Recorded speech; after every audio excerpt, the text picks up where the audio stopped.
guys, this is my stay home cuisine for today วันนี้เป็นเมนูที่เป็นสุขภาพมากๆเลยนะคะเป็น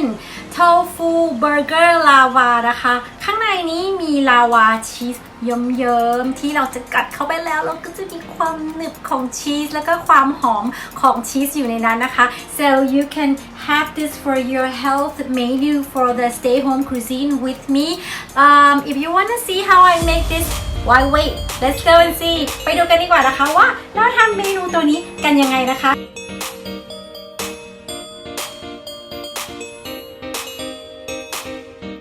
ส่วนผสมเราก็มีเต้าหู้ขาวนะคะแล้วก็ไข่ไก่หอมสับมันเชดดาร์ชีสมันเจลล่าชีสเกลือพริกไทยขนมปังแล้วก็อันนี้เป็นแป้งทอดนะคะส่วนผสมก็มีอยู่แค่นี้เองง่ายๆ so this is my ingredients for my lava tofu burger what I have here is just some just like firm tofu right here I drain it off all the water that's contained with the tofu and make it air dry for at least half an hour and here is just any kind of bread that you have available I'm using just some slice of the bread that I have in the fridge so I'm gonna use that as a breadcrumb to add texture to my patty for taste I have salt and pepper here and the two cheeses we're using is the mozzarella cheese and the cheddar cheese and in front here is the two ingredients to make the crunch and the glutiness okay so I have egg fresh egg and chopped onion so this is all the ingredients that will make a patty so also if you want to fry it you want to coat it a little bit to make it the texture outside more crispy so I add right here just some all-purpose flour and or you can use like tempura flour to make crunchy extra crunch on the shell of the burger ก็อันนี้คือส่วนผสมทั้งหมดนะคะที่เราจะมาทำเบอร์เกอร์โทฟูลาวานะคะตรงนี้ก็คือเต้าหู้นะคะเราใช้เต้าหู้ที่เป็นเต้าหู้แบบ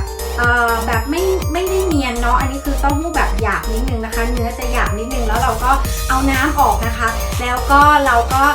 พักเอาไว้สักประมาณครึ่งชั่วโมงเป็นอย่างน้อยนะคะแล้วอันนี้ก็คือขนมปังอะไรก็ได้ที่มีเหลืออยู่ในตู้เย็นนะคะเราจะมาทำ bread crumb ตัวนี้เพื่อให้เขาตัวแพตตี้หรือว่าตัวเนื้อเบอร์เกอร์เนี่ยเขาเกาะกันเกลือพริกไทยนะคะสำหรับรสชาตินะคะชีส2ตัวเรามีมอสซาเรลล่าจะเพิ่มความหนืดนะคะให้กับเบอร์เกอร์ของเรานะคะแล้วตัวนี้ก็เป็นชาร์ดาร์ชีสนะคะ2อันนี้จะเพิ่มครันช์ก็คือความกรอบแล้วก็ความ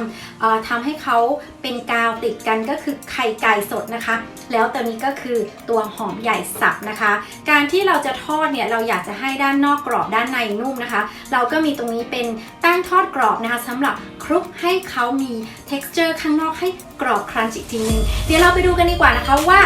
ทำทั้งหมดเนี่ยผสมยังไงแล้วก็เราจะไปทอดกันด้วยนะคะ so let's go take a look how I combine everything together อันดับแรกเราก็มาทำ bread crumb เป็น homemade bread crumb กันดีกว่านะคะอันนี้เราก็มีเป็นกระปุกที่เราเอาไว้ไปทำเป็นprocess ที่ให้มันป่นนะคะ so I'm making a freshly homemade bread crumb so I'm just adding my bread just the fresh bread into my container I'm gonna go and blend it เดี๋ยวไปปั่นกันนะคะ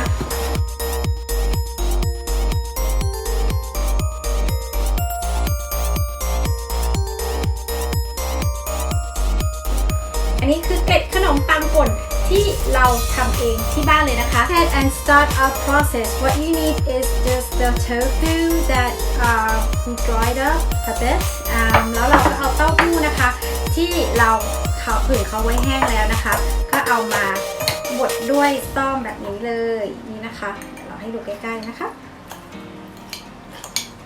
นี่นะคะ just like a minced pork or minced beef already with the texture like that so from there you just add fresh egg to bond it together like that and some chopped onion ก็คือเราใส่ไข่ไก่นะคะแล้วเราก็ใส่หอมใหญ่เข้าไปเลย ตรงนี้เนี่ยเราอยากจะเพิ่มความที่ให้เขาอยู่ตัวนะคะเราก็ใส่เบรดครัมประมาณสัก2 ช้อนโต๊ะนะคะประมาณนี้นะคะตรงนี้เราก็ใส่เกลือพริกไทยเลยแล้วกันนะคะ so I'm adding some taste some crushed salt and pepper เราก็ใส่เกลือพริกไทยตามใจชอบนะคะรสชาติที่เราชอบ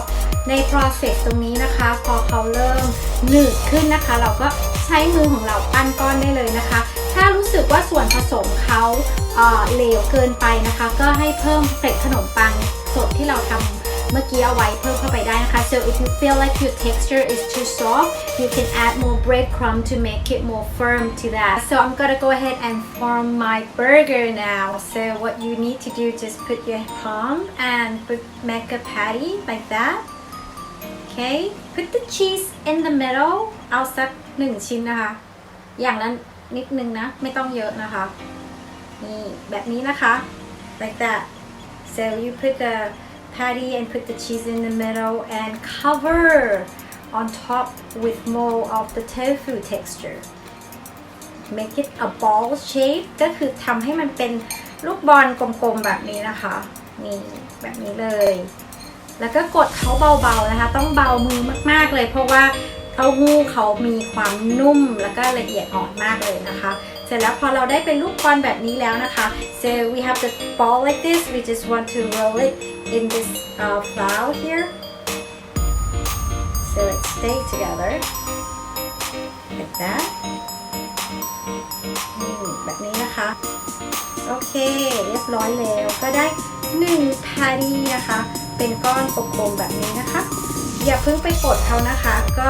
วางเขาไว้แบบนี้เพราะว่าตอนเราทอดเนี่ยเดี๋ยวเราค่อยกดเขาไปให้มันแบนลงมานะคะ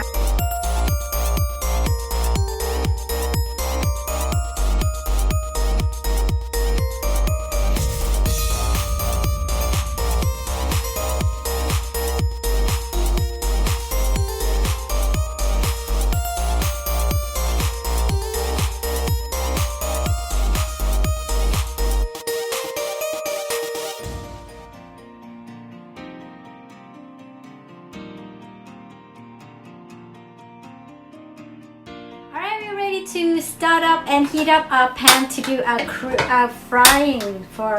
this tofu burger lava tofu burger that we have here ก็ตอนนี้เราใช้เป็นน้ำมันเม็ดองุ่นนะคะ so I'm using the grapeseed oil just a little bit to coat up my pan ตรงนี้เนี่ยให้เอามืออังไว้แบบนี้นะคะถ้าเรารู้สึกความร้อนเริ่มขึ้นมาเราก็สักประมาณสัก 1-2 นาทีก็เริ่มเอาแพตตี้ลงไปได้เลยนะคะ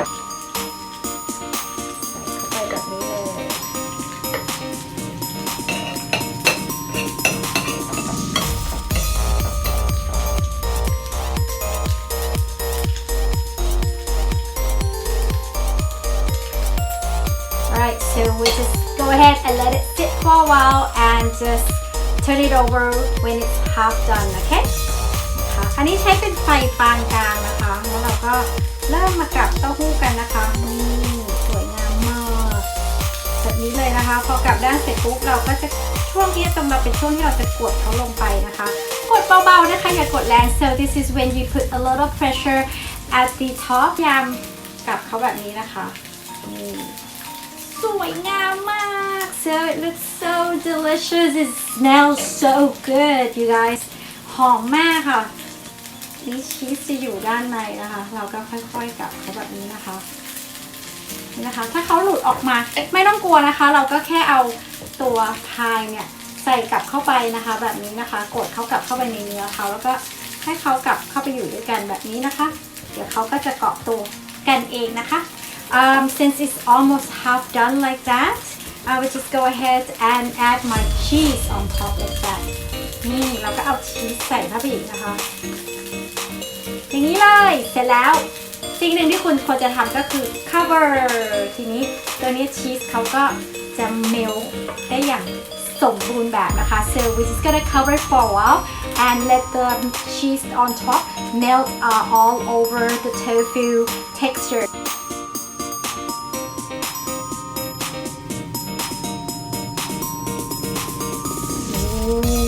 she's melting น่ากินมากเลยค่ะมีความหนืดยืดเยิ้มนี่นะคะเราก็แปะเบาๆนะคะนี่เลยเราจะเสิร์ฟให้อยู่ตรงกลางนะคะนี่almost done almost done หอมมากคือแบบจะบอกว่าข้างนอกกรอบนะคะข้างในยังคือเอาละค่ะฟู้ดฮันเตอร์ก็ถึงเวลาช่วงสำคัญของคลิปนี้แล้วนะคะ so this is the moment I've been waiting for this is my lava tofu burger that I have let's see how cheesy is inside look at that you guys ชิมกันดีกว่านะคะ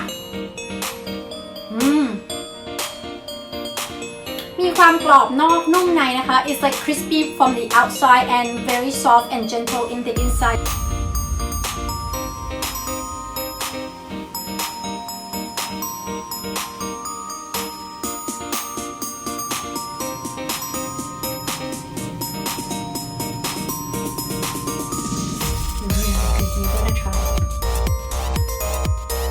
They can go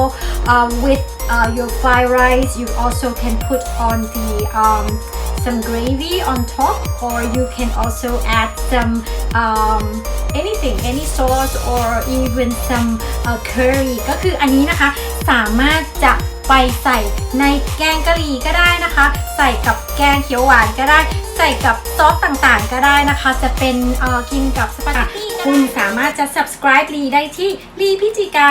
LEEPIJIKA ทั้ง Facebook แล้วก็ YouTube Channel นะคะใครอยากรู้สูตรไปที่เพจ Facebook ของลีแต่ถ้าใครอยากดูสูตรแบบจัดเต็มไปที่ YouTube Channel ลีพิจิกาค่ะ so you want to see the full recipe of how I cook that you can follow me on my YouTube channel or you can follow me and read more about the recipe also on Facebook page ลีพิจิกา LEEPIJIKA